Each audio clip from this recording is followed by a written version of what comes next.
నమస్తే, welcome to BCN news. నేను విజయలక్ష్మి. ముందుగా ముఖ్యాంశాలు. వ్యవస్థలను వైసీపీ ప్రభుత్వం విచ్ఛిన్నం చేసిందన్న మంత్రి కొండపల్లి శ్రీనివాస్. ప్రజలను భయభ్రాంతులకు గురిచేశారంటూ ఆరోపణ.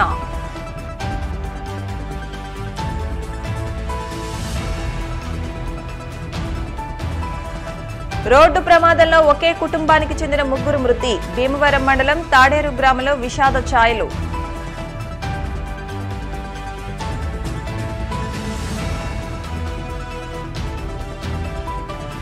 తిరుమల శ్రీవారిని దర్శించుకున్న సినీ నటుడు సప్తగిరి. ఆలయ మర్యాదలతో స్వాగతం పలికి స్వామి దర్శనం కల్పించిన అధికారులు.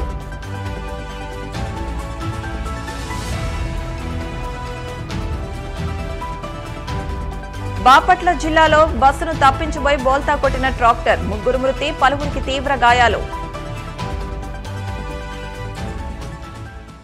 వ్యవస్థలను వైసీపీ ప్రభుత్వం విచ్ఛిన్నం చేసిందని రాష్ట్ర సూక్ష్మ మధ్య తరహా పరిశ్రమల శాఖ మంత్రి కొండపల్లి శ్రీనివాస్ ఆరోపించారు.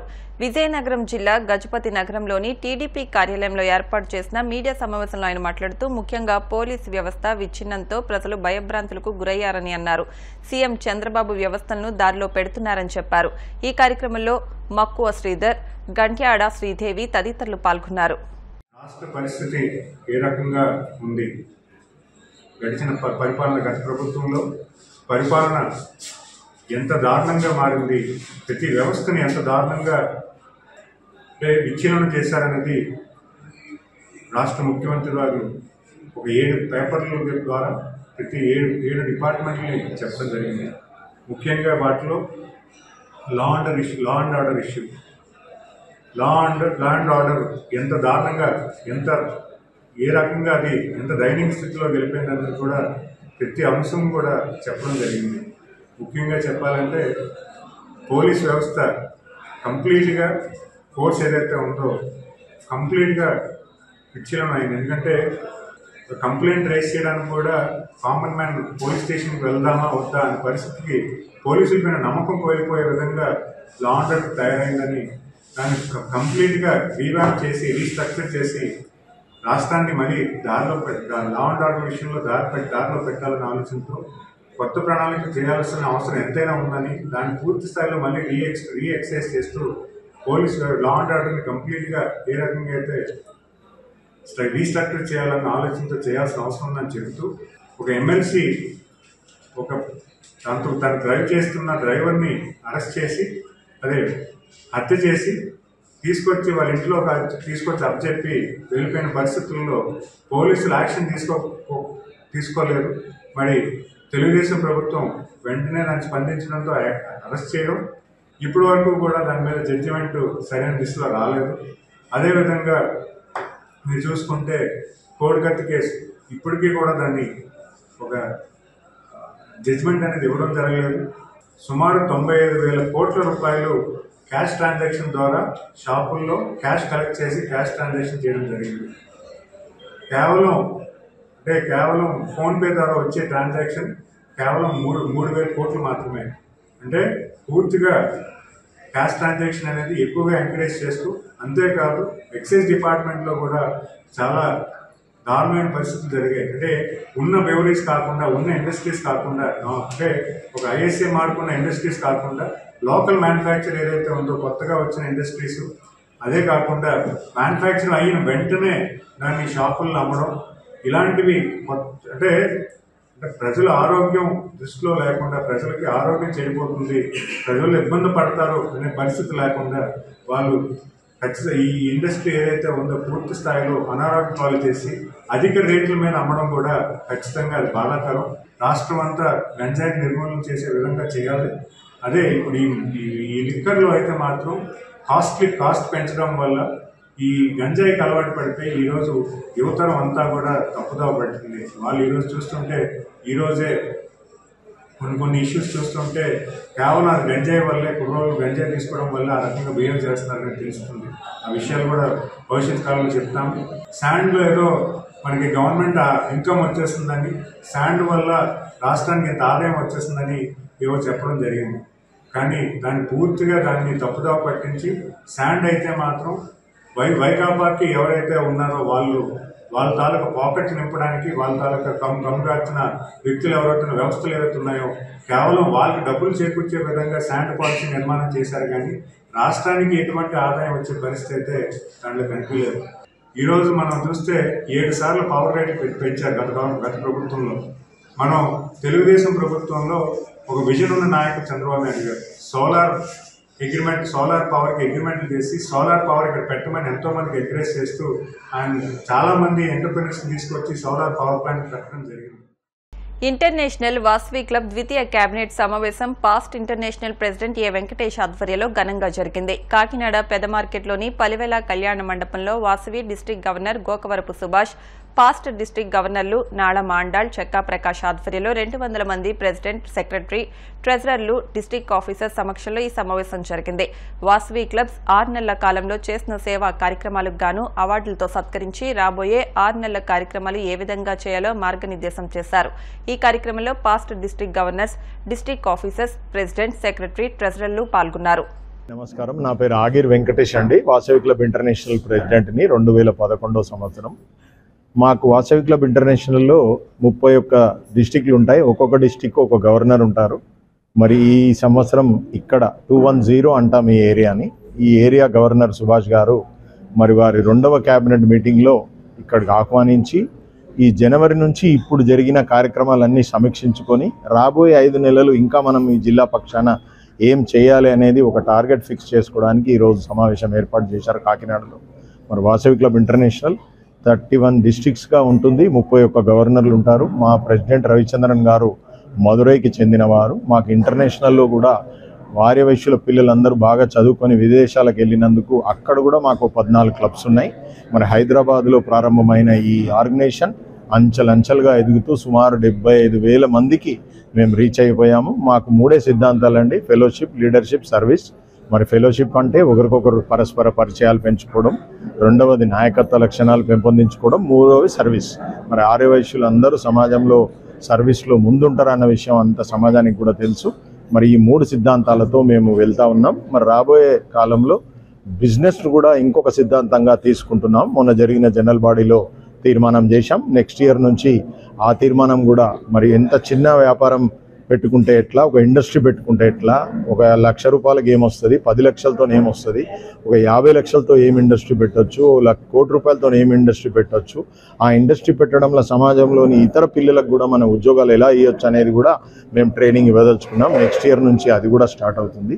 ఈ 4 సిద్ధాంతాలతోని వాసవి మూవ్మెంట్ ముందుకెళ్తుందండి. దీనికి కేసీ గుప్తా గారిని మరొకసారి మనం గుర్తు చేసుకోవాలి. వారు హైదరాబాద్లో ఈ సంస్థను స్థాపించిన సందర్భంగా అందరం కూడా ఇక్కడ వారిని ఒకసారి గుర్తు చేసుకోవాలి. సెకండ్ క్యాబినెట్ మీటింగ్ వచ్చిన ప్రతి ఒక్కరికి మా హృదయపూర్వక ధన్యవాదాలు. Vasavi clubs international district V210 ఏంటిది కాకినాడలో ఈరోజు మాకు హోస్ట్ చేసిన క్లబ్స్ వారికి కూడా అభినందనలు. ఈ 6 నెలల టెన్యూర్లో ఈ వాసవి క్లబ్లో ఏమేమి చేసాం కార్యక్రమాలు అవన్నీ ఇప్పటివరకు చర్చించాం. నెక్స్ట్ రాబోయే 6 మంత్స్ కూడా రివ్యూస్ గురించి మొత్తం అంతా కూడా డిస్కస్ చేయడం జరిగింది. ప్రతి ఒక్కరు చాలా చక్కగా స్పందించారు. ఈ సంవత్సరం ఎజెండా సింగిల్ ఎజెండా కొత్త క్లబ్స్ స్థాపించడం, దాని గురించి కూడా చాలా చక్కగా సపోర్ట్ చేస్తున్నారు మన అందరికీ. ఇప్పటివరకు కొత్తగా 7 క్లబ్లు వచ్చినాయి. ఈ టెన్యూర్లో ఈ నెలలో కూడా మనకి ఇంకొక 4 క్లబ్లు వచ్చేలాగా ఉన్నాయి. వారందరికీ కూడా హృదయపూర్వక ధన్యవాదాలు. ఇదే విధంగా సేవా కార్యక్రమాలు కూడా మేము ప్రతి దాంట్లో అగ్రస్థానంలో ఉన్నాం. గోసేవలో కానీ, ఓల్డ్ ఎన్విరాన్మెంటే కింద మొక్కలై నాటడం, చలివేంద్రాలు చాలా ఎక్సలెంట్గా చేస్తున్నారు మా క్లబ్స్ అన్నీ కూడా. వారందరికీ మీ మీడియా ద్వారా అభినందనలు తెలుపుకుంటున్నాను. అల్లూరు జిల్లా చింతపల్లి నుంచి వస్తుండగా గండేపల్లి మండలం మురారి వద్ద జరిగిన ప్రమాదంలో పశ్చిమ గోదావరి జిల్లా భీమవరం మండలం తాడేరు గ్రామానికి చెందిన 3 మృతి చెందిన సంగతి తెలిసిందే. రాజమండ్రిలో వారి మృతదేహాలకు పోస్ట్ మార్టం నిర్వహించిన అనంతరం తాడేరు గ్రామానికి తీసుకొచ్చారు. ఒకే కుటుంబానికి చెందిన 3 అన్నాదమ్ములు మృతి చెందడంతో ఆ గ్రామంలో విషాద ఛాయలు అలుముకున్నాయి. పల్సర్ వాహనంపై తాడేరు వస్తుండగా 20 ఏళ్ల రాసు, 18 ఏళ్ల యేసు, 10 ఏళ్ల అఖిల్, తల్లి నంగళం దుర్గ కింద పడిపోయారు. అదే సమయంలో గుర్తు తెలియని వాహనం వచ్చి 3పై ఎక్కడంతో అన్నాదమ్ములు అక్కడికక్కడే మృతి చెందారు. తల్లి దుర్గ ఆసుపత్రిలో చికిత్స పొందుతోంది. ఈ ఘటనపై గండేపల్లి పోలీసులు కేసు నమోదు చేసి దర్యాప్తు చేపట్టారు. కోనసీమ తిరుమలగా వర్ధిల్లుతున్న వాడపల్లి శ్రీ వెంకటేశ్వర స్వామి ఆలయంలో సోమవారం ప్రత్యేక పూజలు నిర్వహించారు. వెంకటేశ్వర స్వామికి మంగళ వాయిద్యాల నడుమ శ్రీ స్వామి అమ్మవార్లకు మేల్కొలుపు సేవని నిర్వహించిన అనంతరం స్వామికి ఐశ్వర్య లక్ష్మీ హోమాన్ని జరిపించారు. శ్రీ స్వామి అమ్మవార్ల వసంత మండపంలో అష్టోత్తర పూజలు అర్చకులు నిర్వహించగా ప్రత్యేక అలంకరణలో ఉన్న స్వామిని దర్శించుకుని భక్తులు తరించిపోయారు. ఈ మేరకు ఆలయ చైర్మన్ రుద్రరాజు రమేష్ రాజు, ఆలయ కార్యనిర్వహణాధికారి కిషోర్ కుమార్ భక్తుల కోసం ప్రత్యేక ఏర్పాట్లు చేశారు. అధికారంలో ఉన్నామన్న గర్వంతో రాజకీయ కక్ష సాధింపు చర్యలకు ఎవరూ పాల్పడవద్దని నెల్లూరు రూరల్ ఎమ్మెల్యే కోటంరెడ్డి శ్రీధర్ రెడ్డి సూచించారు. రూరల్ పరిధిలోని 19వ డివిజన్ శ్రీహర్ నగర్ వద్ద 10 లక్షల రూపాయలతో చేపట్టిన పైప్ లైన్ పనులకు శంకుస్థాపన చేశారు. ఈ సందర్భంగా ఆయన మాట్లాడుతూ నెల్లూరు రూరల్ నియోజకవర్గాన్ని అభివృద్ధికి కేంద్రంగా మారుస్తామన్నారు. ఎన్నికలు పూర్తయిన తర్వాత మాత్రం రాజకీయాలకు అతీతంగా ముందుకు సాగాల.